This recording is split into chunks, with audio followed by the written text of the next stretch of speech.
தமிழக சட்டமன்ற தேர்தலில் அதிமுகவிற்கும் திமுகவிற்கும் இடையேதான் போட்டி நிலவுகிறது என்று அதிமுக முன்னாள் அமைச்சர் SP வேலுமணி தெரிவித்தார்.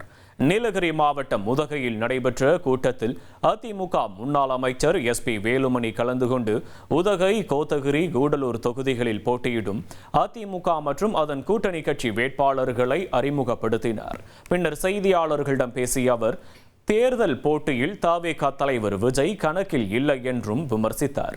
கருத்து கணிப்புகள் அனைத்தும் அதிமுகவிற்கு சாதகமாக உள்ளதாகவும், தேர்தலில் அதிமுக வெற்றி பெற்று எடப்பாடி பழனிசாமி மீண்டும் முதலமைச்சராக வருவார் என்றும் வேலுமணி நம்பிக்கை தெரிவித்தார். அவர் கணக்கிலேயே இல்லைங்க, அப்படியே சொல்லுவாரு.